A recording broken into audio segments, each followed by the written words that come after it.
Hi, we are in the 7th week of our course Elements of Literature and Creative Communication. I would just like to know how far, so far, how have you been enjoying this course? If you have any concerns, I want you to take a deep pause and then reflect on some of the learning objectives and see how far they have met, how far we have met, what kind of progress we have made, and then if you still have any questions or concerns, or even if you wish to convey a note of appreciation, please use the forum that we have for this course and let us know. So, we are with this week we are beginning with fiction. Last couple of weeks we have devoted to discussing poetry in detail, beginning with the origins of poetry. We discussed various poetic devices, the techniques that poets use in their craft, poetry, and we learned figures of speech and other devices, and then we discussed origins of poetry across the globe, and then we discussed Indian English poetry. We devoted an entire week to discuss Indian English poetry. Then we devoted one more week to discuss contemporary world poetry. So, the purpose of these classes, as you have already noted, is to give you a first hand account of poetry.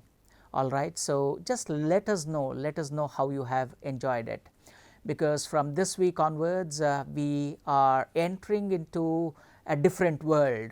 Because if the world of poetry gives you some experience, then the world of fiction gives you an altogether different experience, because it is going to be all the more deep and all the more wide. It is like watching a movie in a very big screen, So, we are entering into a different world, the world of fiction. All right. Yeah, the tagline says the truth inside the lie. In fact, that is how fiction is often described. When we say fiction, broadly speaking, we deal with novels and short stories. We are going to discuss what exactly we mean by fiction in a short while. But remember, in one of our very beginning of the classes, we discussed different forms of literature, and fiction is another form of literature. If poetry is one, fiction is another form. Okay. So, it is altogether different in its constitution, in the way it imparts experiences, and in its outlook towards life. Everything, fiction is radically different from poetry that we have read, but this would be equally challenging. Like poetry, fiction is equally challenging. More than poetry, of course, all of us know this, that fiction is the most preferred genre of literature. It is the most preferred genre of literature, even commercially speaking. The number of copies sold, let us say, for every one book of poetry, approximately 6 to 8 book of novels are sold. So, that is the ratio. So, fiction is one of the most preferred genres of literature for various reasons. We will discuss in a very short while why is this, what is the reason behind this kind of popularity for this fiction. Why is it that many people go to fiction? Is it because it is like, of course, many describe fiction as it is like reading a movie. It is like holding an entire movie in your pocket or in your hand and then start reading it whenever you want it, like opening an entire universe, because each novel contains within its fold a universe. You just have to open it and begin reading it. So, and in terms of language, is it because a little more simpler compared to poetry? Why is it that novel as a genre or as an element of literature, why is it preferred? These are some questions we are going to discuss in the course of our class. Yeah, let's take a quick look at why, I mean when we say fiction, what do we mean by that? Okay, what is fiction? Okay, fiction is basically any creative work, a narrative work because it involves narrating. What do you narrate? You know, there are some people, look up, I am sure all of you have read at least a novel or two, right? Whatever language it may be written in, you may have written, you may have read this novel in your own languages, first languages, mother tongues, or in English or in any other language. Just think of any novel. What does it do? It's a creative work, right? You know that. And it narrates a story. So, there is an element of narration, there is a story in that. Every novel will invariably have a story, more than one story in many cases. And how does that happen? You know, there are a lot of characters. In fact, characters are equivalents of people that you and I see in the real world, right? So, in the nation of novel, people are called, you know, characters. What we call citizens here in our regular life, in the republic of novel, they can be called characters. And like we live in a place, characters too will have to live in a place. So, therefore, you have settings, these are different. I am talking of different elements that constitute a novel. Of course, in order to understand novel, we need to know what is inside that, all right. So, there are places, there are sometimes real places, there are imaginary places, there are characters, and something happens. There is an event or two or many events that take place, and there is a story that runs through all these characters. So, in general, this is a kind of a vague picture. When we say novel, you know, or fiction, this is a broad picture that comes before our eyes, right. Yeah, we need to, before we delve deep into fiction, we need to know one thing, right. Fiction is not history. Well, there are certain novels, there are certain fictional creations based on history, but you can't replace fiction with history or history with fiction. Even when a novel is based on certain historical factors, you know, it is not strictly, it does not strictly adhere to facts. That is the reason why sometimes you hear people saying, you know, fact vis-a-vis fiction, fact versus fiction. That is a common phrase we use, right. So, if facts drive history, you know, well, the element of fiction drives the novel. So, that is something that you have to keep in mind. So, a work of fiction, generally speaking, implies a construction of an imaginary world, which may be based on a real setting with believable set of characters. In other words, when a novelist creates a world of novel, so it is like a parallel world, and whoever he or she creates in them, we have to treat those characters as real, right. Of course, that is the power of fiction, because that is why we say there is truth inside fiction. Fiction also has another meaning. By now, you must have understood that fiction also has the meaning of a lie. Fiction also means it is not a fact, it is a fiction, means something which is concocted, you know, something which is concocted.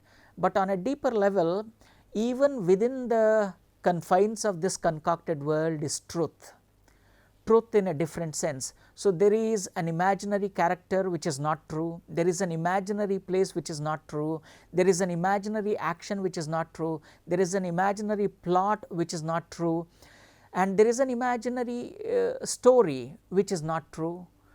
But what it says in this series of not true is truth. What a paradox, right?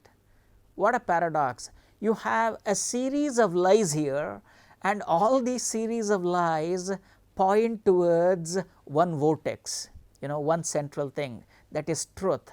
What is this truth? You know, truth about life, truth about life. That is the biggest paradox that we can you know, think of. How through the series of lies, a novel makes you touch, you know, that flame of truth. That is the beauty about novel. Of course, we are going to discuss all these features, you know, character, all these things in subsequent classes, but before that, for our understanding, you know. Yeah. So, now We can ask a question here: is fiction relevant even to this day? Of course, fiction is always relevant for various reasons. In one of the earlier classes, you can recall, I had used the term Homo fabulan, Homo naran, how Homo sapiens, based on their instinct to turn everything they touch into stories and myths. Because of that reason, how human beings can also be called Homo naran. If you recall, in the introductory video that many of you may have watched, you have seen how in that poem, in the poem Mythic People, we say, whatever we touch, we turn everything into tales and songs. Hold our hands, we turn you into tales and songs, right? Hold our hands, we turn you into tales and songs. What do we mean by that?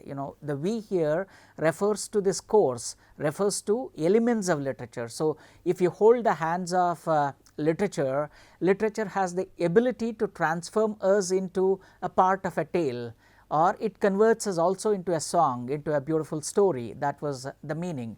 So, that is always relevant, because this element of narrativizing is an integral component of the human gene, right.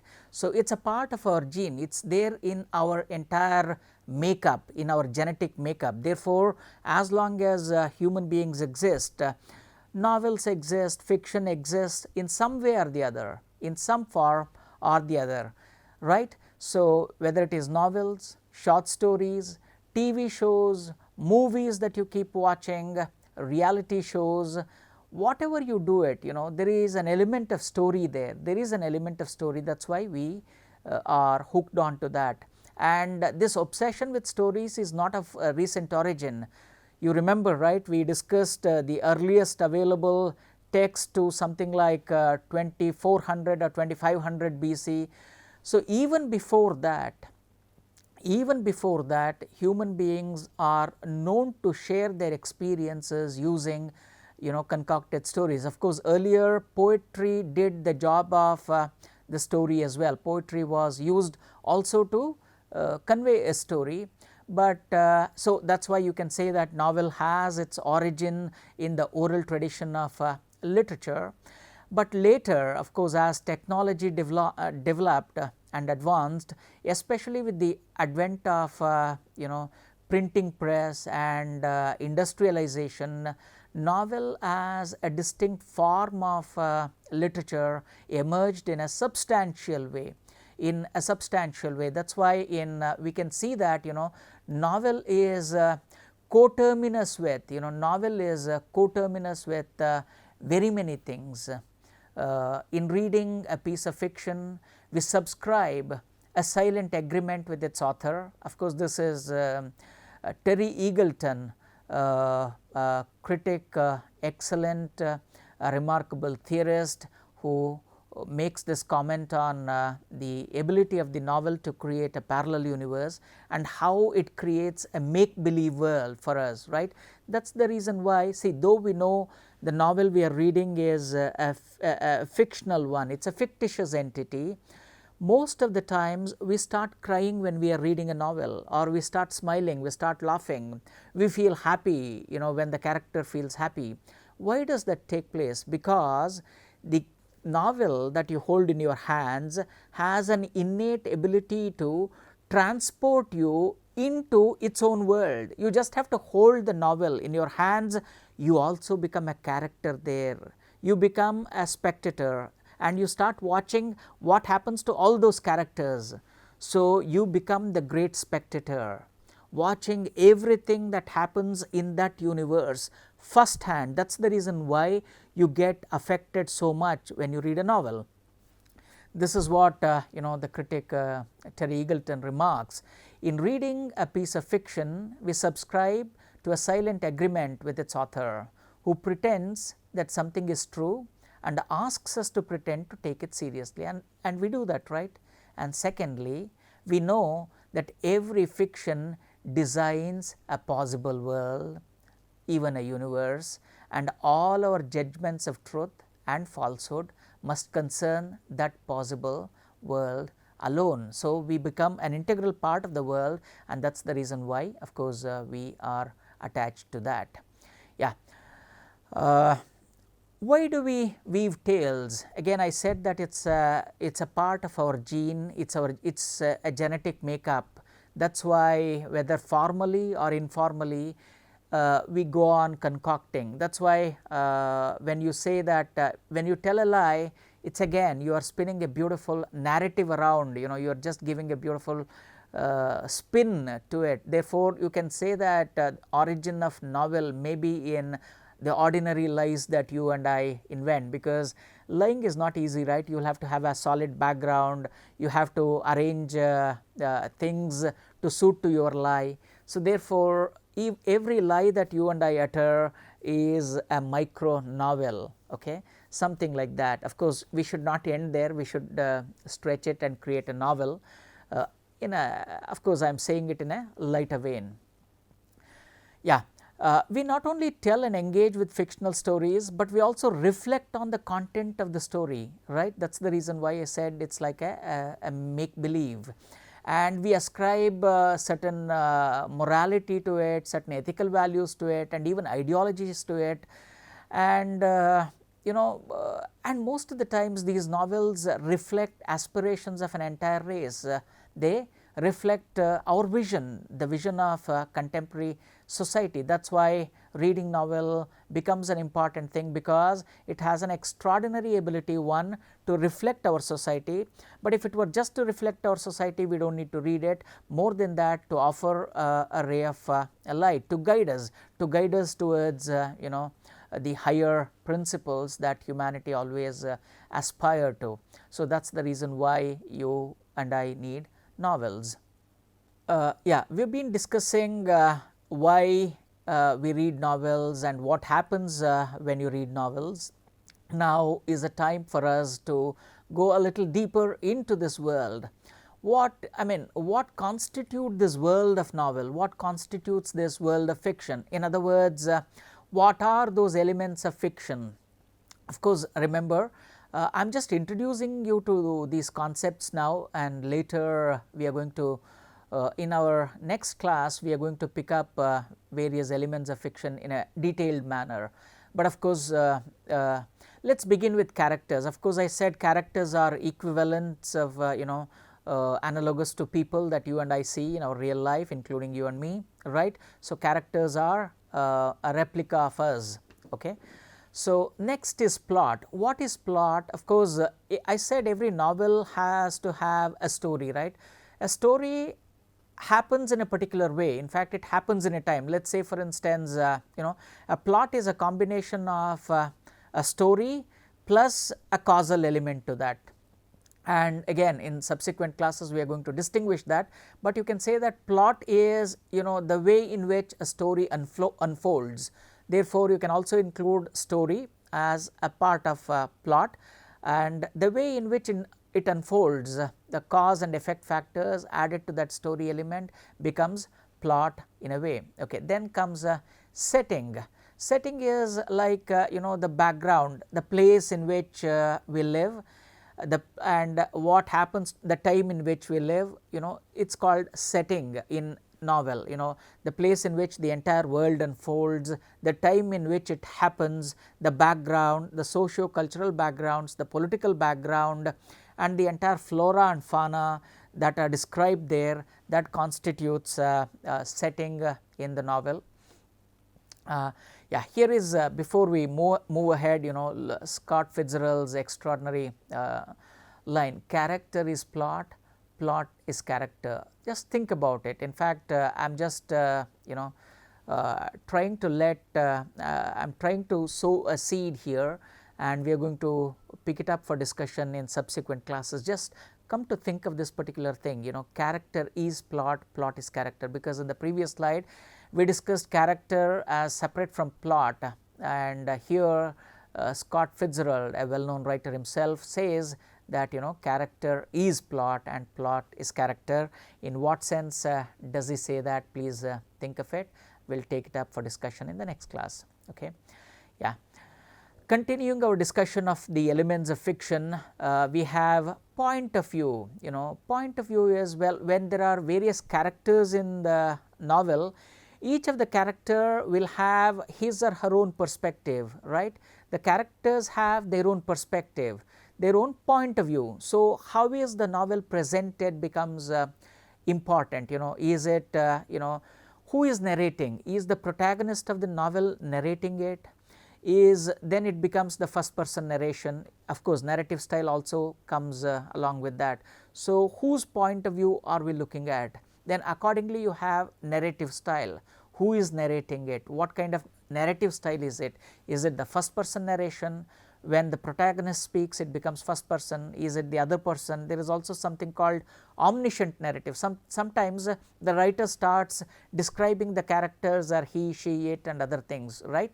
So, that is when it becomes an omniscient narrative. So, what kind of narration is it? You have to identify. So, these are various things that are a part of fiction. And then there is conflict. Conflict is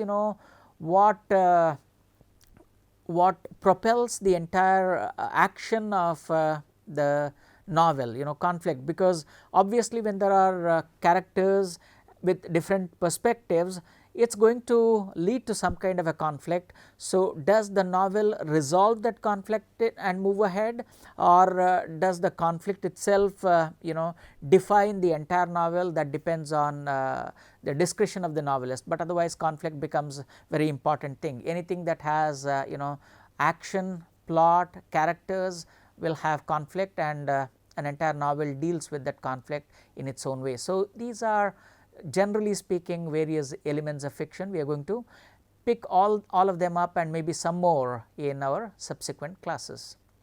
Yeah. Now,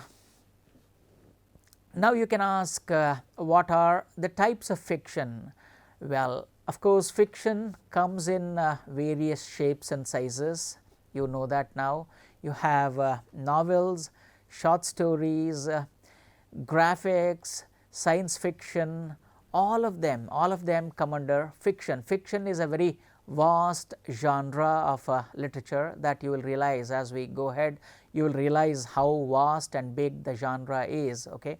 And you can even call the newer media like TV shows, movies, and this web series, all of them are part of fiction. You can say that, novels and short stories, web series, TV shows, movies, graphics, comics, all of them are part of fiction. But generally when we say fiction, we refer to novels and short stories, but that does not preclude other types that we have just now listed. Yeah. Now, continuing our discussion on the philosophical debate of novel, the novel itself, like fiction has another meaning, novel also has another meaning to it. In fact, in Italian it has an Italian root. Novel means something new. That is why in the dictionary when you say novel, it means also new. So, the very genre of novel is also new compared to other forms of literature, like you have read epic, you have read sonnets, you have read poetry, you have you will be reading drama in subsequent classes. Compared to all these things, novel is of recent origin. Therefore, it is as well symptomatic of the other meaning. It is also, when you say novel, the pun is intended. It is also new as a form of literature, that is also new. And generally speaking, what happens, novels reflect on intimate human experiences in real world settings, through a lens of realism. But these days you also have something called magic realism. When you read works of Marquez, where magic becomes a part of that world, or even if when you read novels of or watch Harry Potter series, what happens, magic is a part of that. So, that is called magic realism. So, these are some things that are there. Now, think of it, life is God's novel, let him write it. This is an extraordinary statement, and let us see, when we read this, how much of it is reflective of the genre that we are talking of. What do we mean by that? Does this statement help us in realizing the potential of novel in some way? And another writer very cleverly compares a short story with a novel and says a short story is a love affair, a novel is a marriage, or a short story is a photograph whereas a novel is a film. So, this is talking about not just the length, not just the length, of course, they are altogether constitutionally speaking, structurally speaking, aesthetically speaking, they are altogether different. Of course, short story may be considered as a miniature version of novel, whereas novel in its depth, scope and magnitude is definitely far bigger than a short story. Okay. I said that the rise of the novel, the reason behind the popularity of novel is because it is coterminous with modern civilization or industrial civilization. With the advent of industrial civilization, novel is closely linked. Therefore, we are almost coterminous. Our modern civilization is coterminous with the birth of the novel. That is the reason why it has remained a kind of a popular genre and a mainstream literary medium, mainstream literary medium. And interestingly speaking, with the rise of industrialization, there is a steady rise of the middle class as well. Therefore, you can as well say that novel is coterminous with the middle class. It is born along with the rise of the middle class. So, these are some things that we have to keep in mind, and along with all these things, well, it is also coterminous with the advent of modern science. Remember late 16th century or especially beginning of the 17th century onwards, how science begins playing an important role in defining our civilization, in defining our way of life, and later that led to industrialization. So, therefore, novel can be linked to these sociological factors of our race, our civilization, these sociological factors as well. So, we have to keep all these things in mind. So, yeah, the novel rose during the high term of British imperialism. Of course, with imperialism, with colonization, the British brought and they also the seeds of novel were sown all over the colonies, and as a result of that, sometime towards the middle of 18th century and towards the end of 18th 19th century, you find novel in a full-fledged way in almost all the colonies. So, these are a couple of things that you have to keep in mind. Many critics consider novel as an anti-genre. Why is that? Because for other genres of literature, there are some clear-cut boundaries, but in terms, as far as novel is concerned, it's a kind of a hold all. You remember a hold all, right? You can dump anything to that, right? You can dump almost anything into novels. So, something like that. That's why you can call it a literary hold all. You can dump anything into it. So, that's why you find elements of poetry, epic, pastorals, history, elegies, all of them in novels. So, that is the reason why a well known 20th century novelist Virginia Woolf, of course, feminism owes a lot to Virginia Woolf, especially to her writings. She calls novel the most pliable of all forms.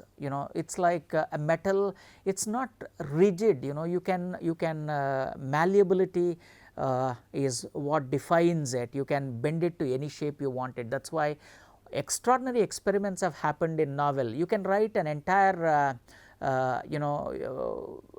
using poetry you can write a novel. Using just what is happening within your head, you can write an entire novel. So, a lot of experiments have taken place. That's why you can call it a kind of hybrid literary form. That is the reason why it has an extraordinary ability to defy the conventions of its own boundaries. It defies its own boundaries and transgresses it. That's and somebody says that in novel you find the drippings of other genres of literature. Just think about that particular statement. And again, Terry Eagleton, a scholar on the novel, in his remarkable book novel, Introduction to English Novel, talks of how novel is a kind of a mighty melting pot, a mongrel among literary thoroughbreds. It's an interesting quote from Terry Eagleton. You can take a look at it a little later. Yeah. From here we come to Michael Bakhtin, another remarkable theorist who compares novel with another genre of literature, epic.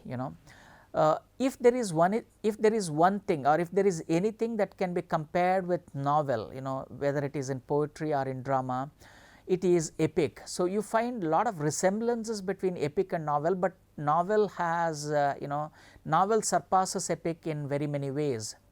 Novel surpasses epic in very many ways. That is why Bakhtin says that while epic is pinned to the past, and while the boundaries of epic are quite rigid, novel embodies the spirit of epic and walks ahead. That is why he says novel as having an advantage over epic. And he continues that discussion and says that with the birth of the new world, you find the birth of the novel. That is why he says that novels' prominence encouraged other genres to adapt and try to address time in the same way as novel does, because novel, if there is one characteristic feature that defines novel, it is its adaptability. It's very quick to learn. Therefore, Bakhtin advises other forms also to be as accommodative as a novel is accommodative. Okay.